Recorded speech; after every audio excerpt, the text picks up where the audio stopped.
from the IDFC conference. We're now joined by Anil Sardana, the MD of Tata Power, and in a bit, our colleague Pragya Bharadwaj will also join in. Afternoon, Mr. Sardana, and thanks so much for taking the time out and speaking with CNBC TV 18. You know, we very often discuss the Mundra UMPP and, the losses there. I know in this quarter you haven't accounted for any compensatory tariff, but can you give us a few numbers of, what can we expect from Mundra UMPP? For how many more, quarters will there be a loss? Because some analysts highlight that even if you do take some price increases, it's quite likely that Mundra UMPP is still going to be loss making for the at least next few years. Give us the timeline of how you see the financials. Good afternoon. You're right in saying that even if the compensatory tariff was to be implemented, which in the present context will be about 40 paisa, there could still be some bit of challenges on account of the foreign exchange variation that has happened, which we have not sought compensation. And because of that reason, the mark-to-market capital cost keeps changing, and therefore, depending on what is the exchange rate, one will have a little bit of under-recovery on account of the mark-to-market cost. However, as a part of the CRC verdict, if you recall, there was a provision that beyond 80%, one could actually sell in the open market and share the advantage of the margin, 60-40, 60 with the procurers and 40 would be retained by the company. And that would have more than made up for that change. So we were looking forward to implementation of the CRC tariff, and one has to now wait for all the proceedings that are happening in FTL and Supreme Court. Mr. Sardana, very good afternoon and thank you so much for joining in. My question to you is that, there's been a stay at the APTEL hearing now from the Supreme Court. What is your outlook on where the case is? Could you give us an update? What is the expectation? What are the arguments that you're pitching in right now at this point of time? Because that actually came in as a bit of a setback for you. I think the APTEL has rejected the force majeure clause very recently. That was the latest update. Could you give us an update on the case, please? In fact, the stay is exactly on the subject that you last touched. That once the Supreme Court returned back the matter to FTL saying that please listen to them once again, but don't get influenced by the CRC order. It is in that context that we went back to FTL and said that since CRC order is not to be kept as the center of discussion, then our arguments that were rejected by CRC in terms of change of law and force measure should therefore also be relevant. And which is what FTL refused to take up those cases, saying that it is time barred. And when we went to Supreme Court, they have now therefore given the stay on that matter and said that they would like to hear, because there is perhaps reason for them to believe that that's an important argument from our side. And once that happens, then both in terms of change of law, which actually happened, and force measure which was served on us by the coal companies of Indonesia, would therefore become relevant for the proceedings at the APTEL. Mr. Sardana, in that case, could you tell us that, does this entire recent event mean that the entire case has now been pushed back and we're back to square one, where, the CRC had initiated hearings on this matter, had come out with the case? Does that order now hold any ground, or we're back to where we were and now Supreme Court will initiate fresh hearings on this from both of those parties, you and your peer as well, and from the DISCOM's perspective as well?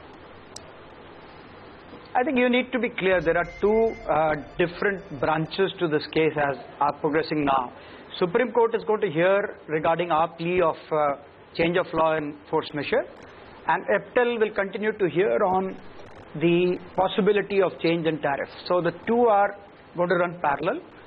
Our hope is that if we are able to convince Supreme Court that change of law and force measure are relevant, then they will tell FTL that please take cognizance of these two also while announcing your judgment. So that's the silver lining to this entire matter.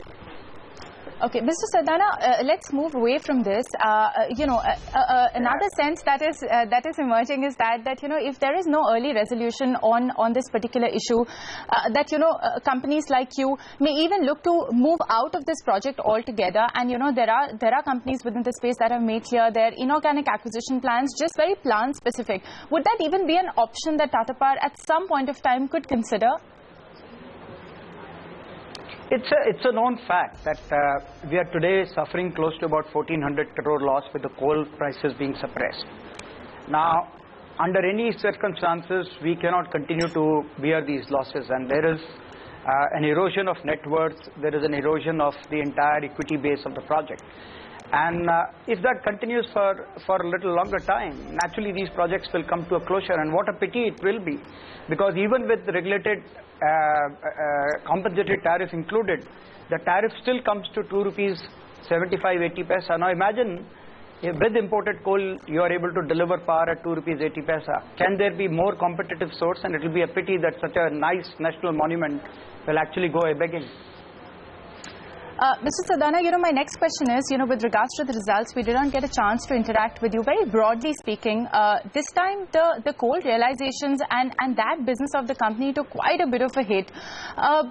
What is your outlook on the Indonesian coal price? And if that continues, then what is the extent of losses that this business will have to suffer and under recoveries that this business will make, given the kind of, last year and the year before, the kind of upsurge that we saw in coal prices? And compared to that, what are the kind of under recoveries that are possible? Could you throw some outlook, some color on that as well? I think the important point for you to understand and appreciate, based on the research your people must have done, is the fact that we are perhaps the lone Indonesian outfit which continue to be in profit, and that is what is basis the cost reduction that we did, and that element is paying off today.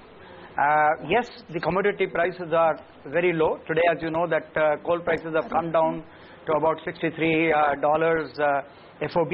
If that be the price, naturally the margins will be suppressed. But the good part is that compared to all our other competitors in the commodity market, we have done fairly well. The commodity market is a fluctuating one, is a volatile one, we all know that. And the fact is that it will keep fluctuating. This market also yielded us great profitability in the year 2011-12. And now that the coal prices are suppressed, naturally there will be pressure. But the good part is we still continue to make reasonably good profits. Okay, Mr. Sardana, yes, that's known. That's the steady business for you all. But just one, question. The sale of Arutmin mine was pending some approvals. What's the progress on that? How soon will you be able to sell that? And secondly, since we are on that subject, you also have an option to sell 5% stake in the KPC coal mine. Will you all be exercising that right anytime soon? If you can talk about both of them. In fact, both are virtually linked, because the infrastructure companies which were linked to these two mines actually were operating as one company, and that requires the company to be split between Arutmin and KPC, and it is only then that the CPs can be met and we can move ahead with the transaction.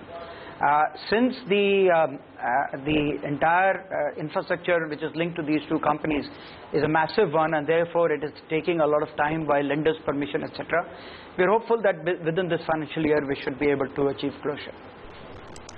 Okay, so hopeful of closure, at least of these stake sales in this financial year. Thanks, Mr. Sardana, for taking the time out and joining in, and you have a good conference.